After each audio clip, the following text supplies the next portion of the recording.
गाय ऐसे बोलते हैं ना, राधा तुम रस माधुर्य सार। राधा रानी को रस के माधुर्य का सार कहा गया है। इसके पहले कि रस माधुर्य सार को आप समझे, पहले राधा रानी को समझिए। राधा रानी प्राकृतिक हाड़ मांस की बनी हुई औरत नहीं है। राधा रानी कृष्ण की ह्लादनी शक्ति है, प्रेम की मूर्त है। और प्रेम में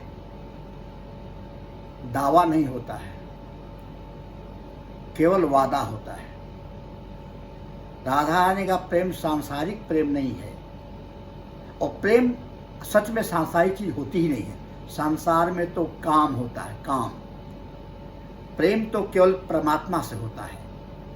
और कृष्ण परात्पर पर ब्रह्म है, और कृष्ण और राधा का जो अवतार हुआ है, एकमात्र उद्देश्य रहा है संसार के वासियों को प्रेम सिखलाना। इसलिए भगवान ने अपनी प्रिया राधा रानी के साथ प्रेम की लीला की है। और प्रेम की लीला जो समझ गया, जिसके अंदर केवल वादा वादा वादा रहा, उसने प्रेम समझा। जिसके अंदर दावा रहा कि मुझे कुछ चाहिए, मुझे कुछ चाहिए, वो प्रेम समझ नहीं सकता है। राधा रानी ने कभी दावा नहीं किया है, कृष्ण के सुख के हेतु ही सब कुछ किया है। कुछ भी उनको नहीं चाहिए, केवल केवल केवल कृष्ण का परम सुख चाहिए। इसलिए इसमें एक शब्द आया है भजन में, निभृत निकुंज। भगवान वृंदावन की कुंजों में लीला करते हैं, गोपियां भी रहती हैं, राधा रानी भी रहती हैं, सब रहते हैं।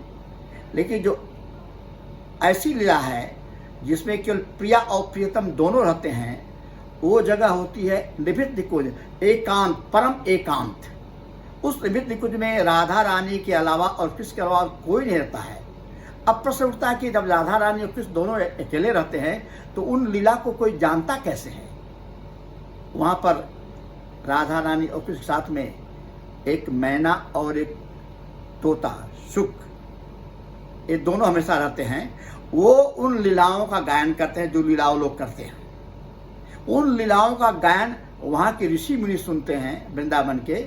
और ऋषि मुनि चूंकि पक्षियों की भाषा को जानते हैं, इसलिए उन ऋषियों ने, मुनियों ने उन लीलाओं का उसको समझ करके फिर गायन किया है। इसलिए निभृत निकुंज की लीला को भी लोग जान पाए हैं। और निभृत निकुंज लीला बिल्कुल अंतरंगा लीला है, अंतरंगा लीला है।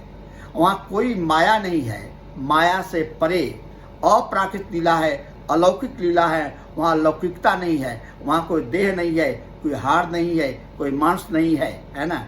ये शरीर भी मतलब अलौकिक है, और सब बातें भी अलौकिक हैं, लीलाएं भी अलौकिक हैं, क्रियाएं भी अलौकिक हैं। वहाँ किसी प्रकार की वासना नाम की चीज़ है ही नहीं। इसलिए यदि कोई ऐसा सोचता है कि राधा और कृष्ण की जो लीला है, जो प्रेम है, वो संसारिक पुरुषों और स्त्रियों के समान है, तो बहुत ही गलतफहमी में है और उसको समझ नहीं सकता है।